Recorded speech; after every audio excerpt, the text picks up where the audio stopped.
tolong dikawal mereka. Mereka adalah rakyat yang menginginkan perlindungan supaya perekonomian mereka juga bisa berjalan dengan baik sesuai dengan perintah Bapak Presiden.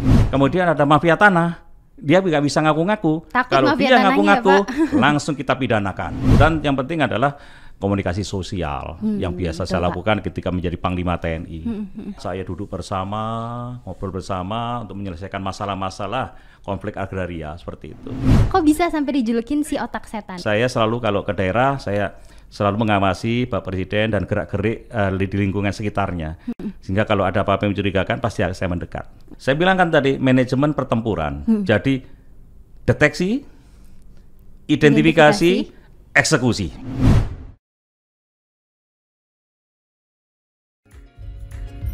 Bincang-bincang seru di podcast Kabinet dan Setcap, mari dengarkan diskusi hangat beraya.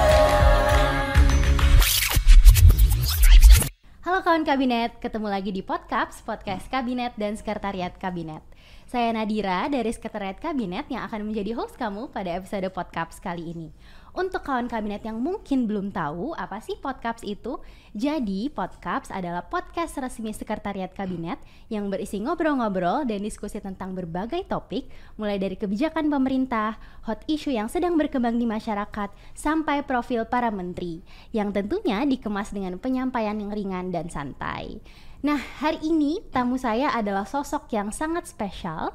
Kisah perjalanan hidupnya juga gak kalah spesial kawan kabinet. Beliau memulai karirnya di TNI Angkatan Udara sampai mendapuk pucuk pimpinan TNI tertinggi sebagai Panglima TNI pada tahun 2017 sampai dengan tahun 2021. Nah, baru-baru ini beliau dilantik sebagai salah satu menteri di Kabinet Indonesia Maju. Semua pencapaian hidupnya ini ternyata gak didapatkan dengan mudah loh kawan kabinet, tapi melalui proses yang berliku-liku dan juga jatuh bangun. Pasti pada banget udah gak sabar kan dengar ceritanya langsung? Kita sambut aja ya Menteri Agraria dan Tata Ruang atau Kepala BPN Bapak Hadi Cahyanto. Siap Bapak? Assalamualaikum Pak Hadi. Waalaikumsalam warahmatullahi wabarakatuh. Bonjour, comment allez-vous? Oh, Paris Français? Bapak. Nah, tapi saya nggak bisa balasnya lagi nih Pak. Berarti Bapak bisa bahasa Perancis ya Pak? Iya, bisa bahasa Perancis. Tapi kalau bahasa Perancis, je parle français mais beaucoup de oublié. Jadi saya bicara bahasa Perancis tapi sudah banyak yang lupa. Oh gitu Pak. Iya. Tapi masih inget dikit-dikit lah ya Pak. Dikit-dikit apalagi sama native kan langsung nyambung. Nah tapi jangan keterusan ngomong bahasa Perancis ya Kenapa? Pak. Karena saya cuma segitu aja bisanya. Cuma bisa greeting aja Pak. Tapi yang jelas saya mau mengajak kawan kabinet untuk mengenal Pak Hadi Cahyanto lebih dekat hari ini. Dan kita bisa mulai dengan ngeliat foto-foto dulu ya Pak. Boleh. Nanti Bapak bisa cerita juga tentang foto-fotonya. Iya. Oke Pak. Oke. Nah, ada apakah dengan belut ini Pak? Iya, ini jadi kalau saya ngelihat belut seperti di gambar itu ya, saya ingat masa kecil saya karena saya hidup di kalangan ya mungkin ekonomi paling rendah mungkin ya. Jadi masa liburan itu nggak saya gunakan untuk bermain, tapi saya dulu kan sekolah sampai dengan hari Sabtu ya. Jadi hari Minggu itu libur, hari Minggu teman-teman yang mungkin punya duit bisa tamasya kemana-mana, saya ke sawah ini mancing belut. Oh mancing belut iya, ya Pak? Mancing belut, iya. Gitu. Apalagi kalau lagi musim hujan, wah luar biasa. Nah kita lihat foto selanjutnya ya Pak. Iya. Wah. Nah, ini tempe mendol ya Pak. Ada apa nih Pak? Ini sebetulnya mendol, ini buat dari tempe ya. Karena ibu saya kalau lagi punya duit itu beli tempe kemudian dimasak dengan bumbu-bumbu dan jadilah mendol ini. Memang kalau dengan mendol itu lebih kalau bahasa Jawa ngiwai. Jadi lebih lebih terasa itu. Jadi gitu, hanya dengan nasi anget kemudian dikasih mendol, wah seperti kita makan di restoran yang nomor 1 gitu. Tempe mendol ya Pak? Mendol iya. khas Malang ya itu Pak? Itu khas Malang, Oke. iya. Nah ini ada foto selanjutnya. Ini foto keluarga Bapak ya Pak? Ya, ini momen ketika saya baru saja mendapatkan amanah menjadi Panglima TNI. Baik, itu Pak. ada anak saya yang pertama yang perempuan, kemudian anak nomor 2 yang laki-laki sebelah kiri itu, dan itu cucu saya. Nomor 1 cucu saya. Yang anak Bapak yang laki-laki ini juga di TNI AU sekarang ya Pak? Iya, di TNI AU dan sama profesinya seperti saya di TNI Angkatan Udara sebagai penerbang. Oke, ini Bapak kelihatannya sangat dekat sekali dengan keluarga gitu ya Pak, melibatkan keluarga gitu untuk dalam setiap kesempatan gitu ya Pak. Ya, itu bagian dari hiburan saya setiap hari. Ketika capek gitu saya langsung ketemu cucu, sudah capeknya hilang. Oh, capeknya hilang ya Pak. Jadi udah kepikirannya main sama cucu aja jadinya ya Pak. Iya betul sekali. Menyenangkan hati. Iya. Nah sekarang ini ada foto selanjutnya, ini kedua orang tua Pak Hadi ya Pak? Ini bapak saya sama ibu saya. Iya, Bapak bagaimana sih Pak kedekatannya dengan keluarga, dengan khususnya dengan kedua orang tua ya Pak? Ya, karena kita lihat orang tua saya ini adalah bagian dari yang membesarkan saya sehingga saya bisa menjadi seperti ini. Ya, karena prihatin terutama bapak dan ibu saya, sehingga saya benar-benar hormat kepada kedua orang tua saya. Saya tidak pernah sedikit pun membantah. Ya, jadi kalau dikasih tahu apa pasti saya laksanakan. Apalagi saya anak pertama, ya. Saya anak pertama, saya hidup dalam keluarga yang sangat tidak berkecukupan lah ya. Itu jadi mereka berjuang. Ya, Bapak datang dari keluarga yang sederhana tadi Bapak bilang ya Pak. Sederhana, ya. Dan Bapak mungkin dengan keluarga atau saudara Bapak juga dekat ya Pak, berarti sebagai anak pertama gitu, istilahnya ngomong ya Pak ke adik-adik. Karena adik saya semuanya 4, saya anak pertama, jadi saya terus memberikan bimbingan kepada adik saya supaya bisa berhasil hidupnya. Ya. Keren Bapak. Nah ini selanjutnya ada foto dengan ini ketika saya baru pensiun, saya menemuin bapak saya, kemudian saya ajak jalan-jalan. Ini kan kelihatan saya model anak muda ya. Terus bapak saya kan selalu rapi dari dulu. Pakai jas gitu ya Pak? Iya, padahal mau saya ajak jalan-jalan pakai jas. Ya akhirnya saya ajak jalan-jalan, senang. Ini momen yang tidak bisa saya lupakan karena pada waktu itu usia bapak saya sudah menuju ke 86 tahun. Oh baik Bapak. Ya. Dan memang ya tadi dari cerita Pak Hadi saya dengar berarti keluarga atau kedua orang tua Pak Hadi ini sangat berjuang gitu ya Pak? Wah luar biasa ya, karena survive untuk bisa menghidupi anak-anaknya yang kelima, 5 orang, sedangkan dari gajian seorang prajurit, dan pada waktu itu memang ya ada sedikit terlilit hutang lah ya. Oh gitu. Ya Pak. Sehingga gaji dan semuanya itu sudah seperti milik yang menghutangi ke saya. Ya mohon maaf ya, mungkin rentenir lah namanya itu. Ya, dengan saya hidup di sana serba kekurangan, dan ibu saya berjualan rujak. Bapak saya kalau ke kantor bawa pisang goreng untuk dijual di kantor. Saya juga kalau sekolah juga bawa pisang goreng. Jualan juga Pak? Jualan juga, seperti itu. Jadi hanya untuk bisa menghidupi keluarga. Ya. Pak, kelihatannya memang struggling sekali ya Pak di masa-masa itu. Dan tapi ada nggak sih Pak mungkin momen yang tidak terlupakan gitu buat Pak Hadi bersama keluarga? Ya, yang bentuk karakter saya adalah kedua orang tua saya dan lingkungan ya. Lingkungan situasi seperti itu, sehingga orang tua saya selalu mengatakan jadi orang harus jujur. Ya. Kemudian yang kedua, menjadi orang itu harus berbuat baik sama siapa saja walaupun kita orang tidak punya. Nah, dua pesan itulah yang sampai sekarang saya bawa. Karena saya pada waktu itu memang ditempa dalam kondisi susah, sehingga 2 pesan itu benar-benar masuk di jiwa saya, dan saya tidak bisa menghilangkan 2 itu. Jadi pedoman hidup ya Pak? Iya. Walaupun sampai di tingkat menteri saya adalah orang biasa. Saya tidak memandang derajat gitu ya Pak? Saya berani duduk sama masyarakat. Kemarin saya kunjungan juga di tengah-tengah masyarakat, saya duduk bersama, ngobrol bersama untuk menyelesaikan masalah-masalah konflik agraria seperti itu. Oke, ini saya jadi terharu banget nih Pak, dan jadi rindu orang tua juga karena dengar cerita Pak Hadi. Oke, tapi sekarang kita mau bahas masa sekolah Bapak ya. Boleh, silakan. Nah, saya dengar itu Bapak dulu pas SMA jurusan IPA. Ya. Terus Bapak dijuluki oleh teman-teman sekolah sebagai si otak setan, Pak. Nah, itu gimana ceritanya sih Pak? Kok bisa sampai dijulukin si otak setan? Ya, jadi berangkat dari situasi ekonomi yang kurang ya, sehingga teman-teman saya kalau belajar dia memiliki literatur yang banyak. Karena apa? Punya duit sehingga dia beli. Nah, saya bagaimana caranya juga bisa mengetahui literatur itu tanpa saya memiliki buku, sehingga saya main ke rumah teman, belajar bersama, dia baca saya dengarkan, dia ngobrol saya dengarkan, ya kan? Apalagi ada pelajaran yang sangat susah pada waktu itu kan kimia ya. Kimia harus menghitung dan sebagainya. Sama, saya juga ngerasa kimia susah banget Pak. Itu seperti itu. Saya ngelihat bagaimana rumusnya, dan harus beli tabel itu kan yang kimia. Oh iya, tabel periodik ya Pak. Periodik. Saya kan nggak bisa. Ya akhirnya saya gambar sudah. Saya ingat-ingat. Ya, Pak? Saya ingat-ingat. Oke. Nah di sekolah setiap ujian saya nilainya selalu bagus. Lah yang punya buku itu selalu di bawah saya. Nah, gitu, teman-teman saya bilang, wah dasar kamu otak setan. Nah, itu akhirnya terkenal otak setan. Padahal sebetulnya ya kepingin dengarkan, belajar. Jadi mereka menganggap bahwa tanpa buku kok bisa. Dia tidak tahu kalau saya itu adalah orang yang senang mendengarkan. Termasuk sampai sekarang kalau ada siapapun bercerita perintah dari mana saya dengarkan semuanya. Ini luar biasa banget Pak, karena saya dengarnya kalau misalnya si otak setan kayak serem gitu Pak. Tapi taunya ternyata positif banget loh kawan kabinet. Oke Bapak, ini tadi udah ngomongin masa sekolah, kita mau ngelihat satu video dulu ya Pak. Oke, kita tonton dulu videonya. Saya meresmikan pesawat N219 sebagai pesawat Nur Tanyo.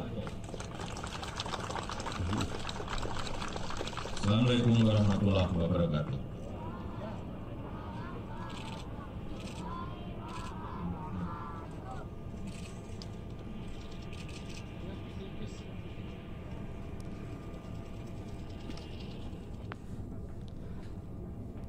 Nah, itu dia videonya yang sempat viral Pak, tahun 2017.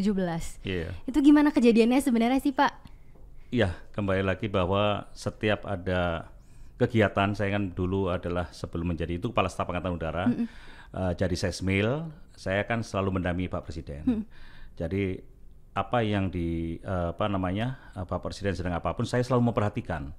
Jadi gerakan apa saya perhatikan, karena saya juga sebagai Sesmil juga memenuhi tugas untuk mengamankan Bapak Presiden. Baik. Nah, pada waktu itu saya terus melihat sekitar kiri kanan, selesai Bapak menyampaikan amanat, tangan Bapak kan lihat kanan begini. Gesturnya ya Pak? Itu menunjuk ke ajudan, tapi ajudan tidak tahu apa yang dimaksud oleh Bapak Presiden. Saya dari jauh sudah tahu maksud Bapak Presiden adalah ada anak kecil muntah. Oleh sebab itu saya langsung lari, tapi ajudan lari bukan lari ke anak, tapi lari ke Presiden. Iya, karena tidak dia tahu maksud Bapak Presiden. Nah, situ loh enggak. Nah, jadi kebiasaan inilah saya selalu kalau ke daerah saya selalu mengawasi Pak Presiden dan gerak-gerik di lingkungan sekitarnya. Sehingga kalau ada apa-apa yang mencurigakan pasti saya mendekat.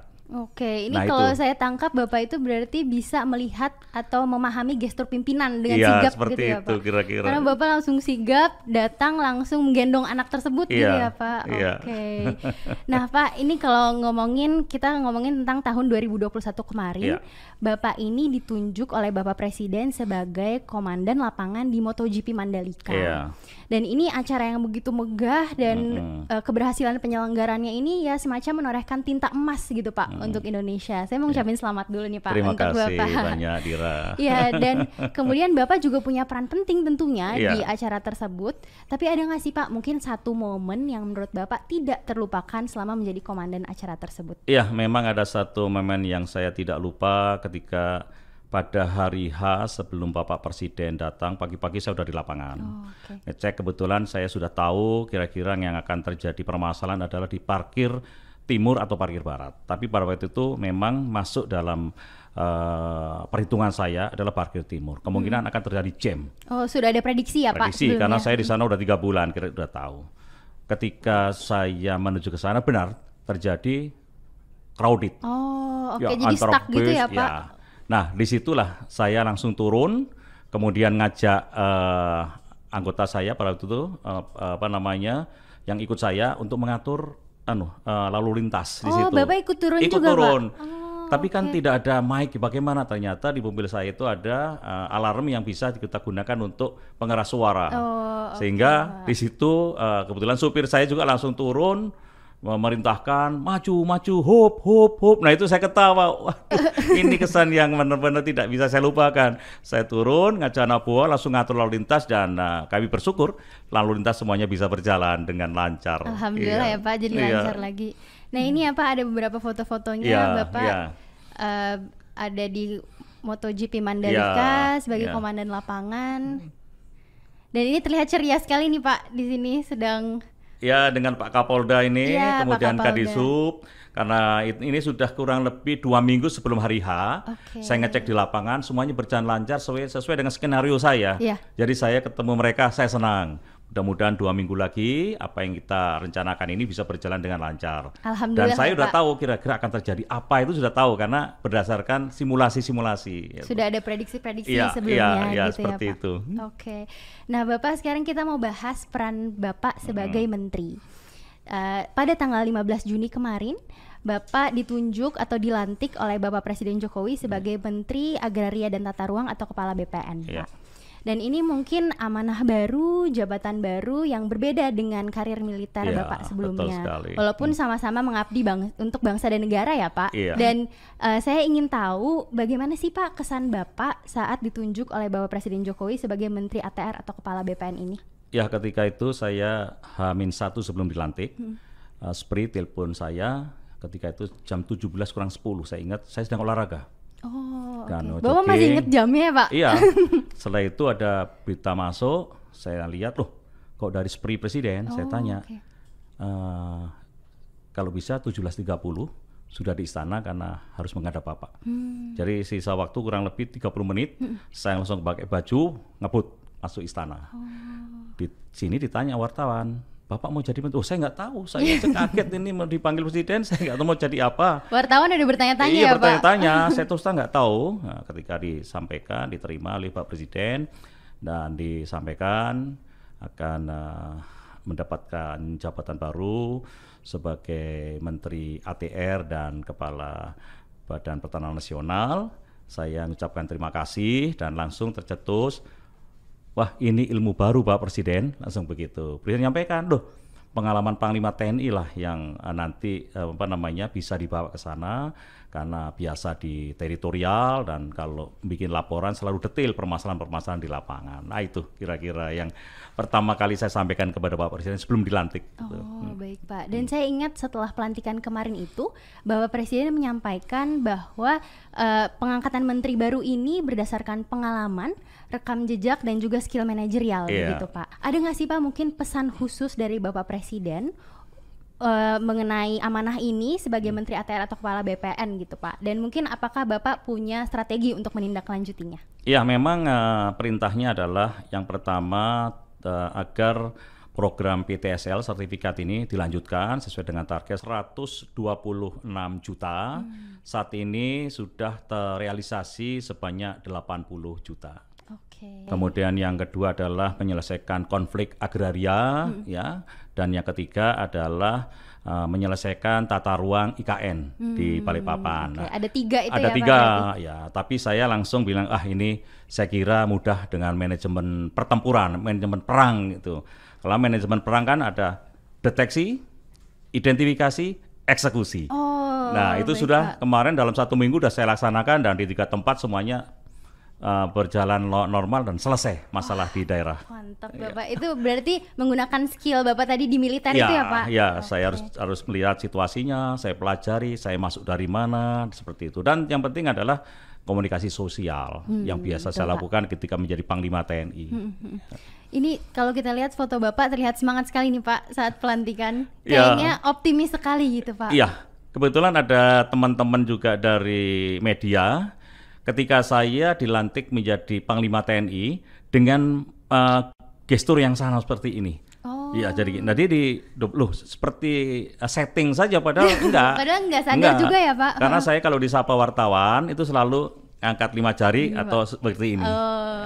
Itu seperti kebiasaan kalau di TNI Angkatan Udara sebelum terbang, begitu semua selesai kan pasti kasih kode thumb up. Sebelum terbang gitu ya Pak. Bapak ada nggak sih pengalaman saat Bapak pertama kali dilantik menjadi Menteri ATR atau Kepala BPN ini yang tidak terlupakan Pak? Ya, ketika pertama kali saya turun ke lapangan, kemungkinan kira-kira 3 hari setelah saya dilantik menjadi menteri, saya turun ke kota Malang karena di sana ada permasalahan yang cukup menjadi perhatian kita semua, yaitu adanya keinginan masyarakat untuk menggarap tanah yang saat itu dikuasai oleh PTPN 12. Dan itu masuk dalam kawasan HGU, hak guna usaha. Dari 750 hektar itu sudah ditanami masyarakat, yaitu berupa tebu, Kemudian ditanami singkong dan ada talas ya, yang mereka selalu panen setiap musim panen. Namun dari pihak PTPN 12 menginginkan tanah itu menjadi tanah garapan mereka. Memang itu masuk dalam wilayah HGU, dan itu kan sudah ada roadmap untuk mereka menanam apa saja. Ya. Kemudian saya mulai pendekatan di PTPN 12 dan saya melakukan pendekatan ke rakyat, dan saya pada waktu itu menemui titik temu ya, bahwa musim panen saat ini silahkan dipanen semua. Saya sampaikan kepada masyarakat itu. Kemudian tidak ada yang mengganggu apabila masyarakat panen. Karena selama ini kan diganggu. Wah, ini milik ini. Walaupun dia mengatasnamakan seolah PTPN, padahal sebetulnya orang luar itu, iya kan?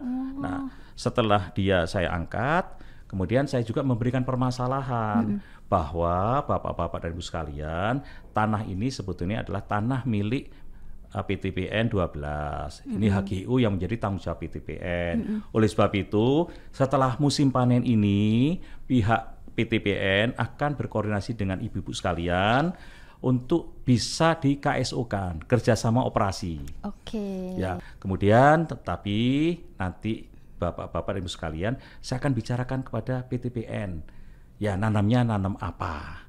Harapan saya adalah masyarakat tetap diberikan kesempatan untuk nanam sesuai dengan skill mereka, yaitu nanam tebu, nanam singkong, dan nanam tanaman-tanaman lainnya. Kalau nanti diberikan perintah untuk menanam karet, skill mereka tidak mampu nanam karet. Sedangkan tebu, jagung ini adalah untuk kehidupan mereka. Tapi dengan catatan Bapak-Bapak dan Ibu sekalian ya, saya akan verifikasi betul nggak yang nanam ini adalah masyarakat sekitar sini. Siapa tahu ada orang di luar kampung. Setuju. Dia teriak gitu semua. Karena saya takutnya adalah 750 hektar ini sudah ada bandarnya dari luar yang hanya mempekerjakan mereka. Jadi merugikan masyarakat juga ya, lagi, Pak? Rugi lagi. Oleh sebab itu saya turunkanlah Satgas. Saya panggil dan Ramil, Dandim, kemudian Kapolres, Dandim, Kajari, tolong dikawal mereka. Mereka adalah rakyat yang menginginkan perlindungan supaya perekonomian mereka juga bisa berjalan dengan baik sesuai dengan perintah Bapak Presiden. Itu pengalaman di Malang. Sama halnya pengalaman di Kediri. Ada lagi, Pak? Ada lagi. Kediri. Jadi 300 hektar itu udah selesai HGU-nya. Masyarakat menginginkan HGU tidak diperpanjang. Akhirnya saya datangi di sana, di pelosok begitu. Saya lihat karena memang HGU itu dibagi 3. Ada disewakan ke penyewa yang kuat duitnya, tanamin tebu, disewakan lagi ada penyewa yang kuat duitnya ke nanas, yang satu lagi di situ udah ada bukti ikatan jual beli, notaris kan, padahal itu tanah HGU tidak bisa dijual, tapi masih kira-kira masih ikatan jual beli itu kan masih perdata, jadi belum pidana dan tidak masalah, hanya nunggu izin dari menteri. Melihat situasi di situ, saya sudah bisa ngambil kesimpulan. Bapak-bapak dan Ibu sekalian, saya sudah tahu permasalahan di sini. Apa Pak Menteri? HGU-nya kan tidak usah diperpanjang. Betul, ya tidak saya perpanjang. Wah, teriak lagi. Jadi mendengarkan aspirasi dari masyarakat, tapi tetap ada pengaturannya juga ya Pak? Saya bilang kan tadi, manajemen pertempuran. Jadi deteksi, identifikasi, eksekusi. Saya terapkan juga nih Pak, berarti nanti buat pekerjaan. Nah ini kalau misalnya kita bicara mengenai tanggung jawab Bapak gitu, pasti kan tidak terlepas dari tantangan gitu ya Pak. Mungkin ya apalagi sebagai menteri gitu perannya sangat krusial dan kemudian juga tanggung jawabnya sangat besar. Apa yang Bapak anggap sebagai tantangan terbesar Pak dalam menjalani amanah ini?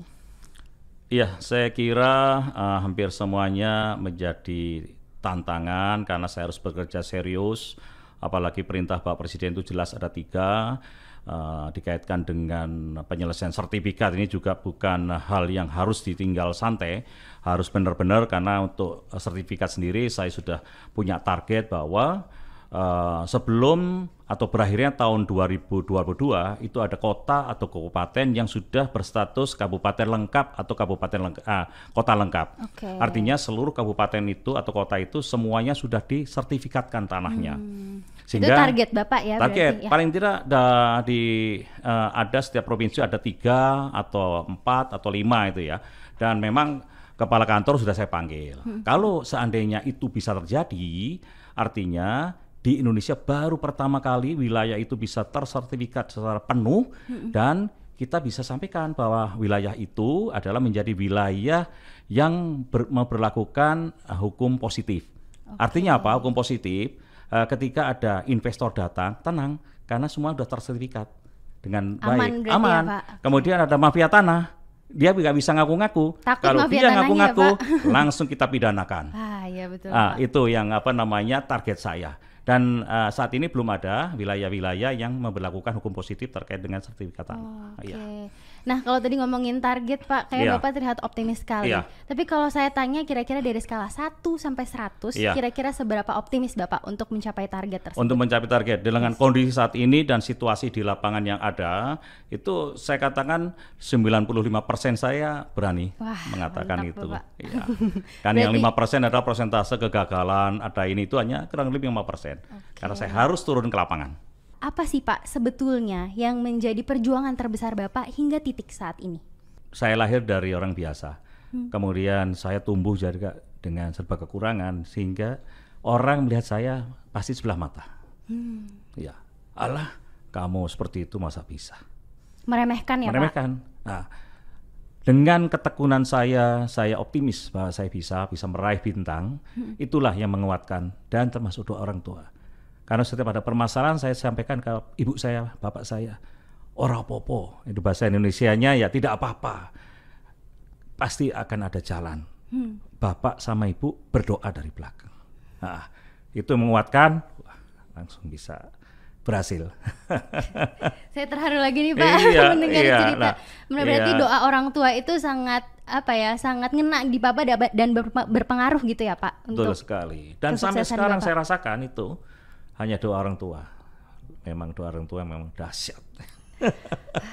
Oke Pak, ini dari tadi saya ngobrol sama Bapak, energi dan semangat positif Bapak itu nular ke saya. Dan saya ini sebagai perwakilan generasi muda jadinya kayak malu gitu Pak, kalau misalnya saya cuman males-malesan aja atau mungkin saya tidak berkontribusi untuk negara. Boleh dong Bapak kasih tipsnya buat kawan kabinet khususnya yang generasi muda, kalimat penyemangat juga supaya tetap tangguh dan juga semangat untuk berkontribusi untuk negara supaya nggak jadi kaum rebahan aja Pak.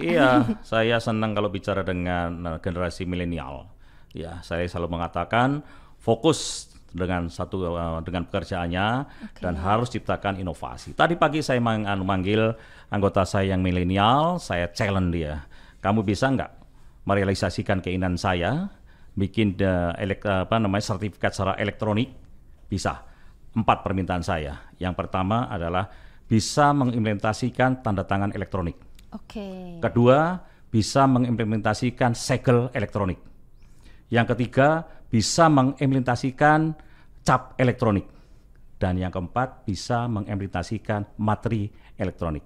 Kan ada materi yang elektronik ya. Pak. Saya bilang, kalau bisa seperti itu, maka kaum milenial sudah bisa mengamankan wilayah Indonesia, khususnya adalah kita mengamankan dari mafia tanah, ya kan, rakyat terlindungi dan sebagainya. Dan itu banyak menguntungkan karena apa? Karena kita ada yang mengaku milik tanah, kita dicek secara batas, elektronik, itu kelihatan batas, luas, koordinat, ini punya hati. Oke Pak. Jadi digitalisasi itu penting juga ya Pak? Sangat penting. Sehingga begitu dicek lagi, benar punya hati, iya, mana orangnya? Ini Pak Seadi, dicek. Kan ada link dengan Kementerian Dalam Negeri, wajahnya, oh ya miliknya hati. Gitu. Ini akan melindungi. Sudah saya tantang, saya bilang konsep kira-kira 2 minggu selesai. Dan tantangannya diterima Pak? Iya, saya bilang saya ingin tantang kaum milenial. Saya bilang begitu. Siap Pak, saya laksanakan, bagus. Luar biasa sekali saya mendengar kisah Bapak dari awal tadi. Yang jelas yang bisa saya tangkap adalah tidak mudah untuk menjadi seorang Hadi Cahyanto karena perlu usaha, kerja keras dan juga perjuangan Pak. Saya juga belajar banget dari Pak Hadi tadi bahwa ya tadi doa orang tua itu kunci ya Pak. Kunci. Dan juga tadi semangat untuk meraih cita-cita atau keinginan itu yang jadi paling penting ya Pak. Iya. Terima kasih banyak Terima kasih Bapak. banyak Dira, terima kasih. Dan terima kasih juga untuk kawan kabinet yang udah menonton dan mendengarkan podcast episode kali ini. Mungkin bagi kawan kabinet yang punya ide atau saran ada topik apa atau bintang tamu siapa yang bisa diundang ke podcast episode selanjutnya, boleh banget langsung aja tulis di kolom komentar di bawah ya. Dan jangan lupa untuk subscribe, like, dan share YouTube channel Sekretariat Kabinet dan dengerin bincang-bincang ini melalui platform Spotify. Tunggu episode podcast selanjutnya. Saya Nadira pamit dulu. Bye kawan kabinet. Bincang seru di podcast kabinet dan Setkap Mari.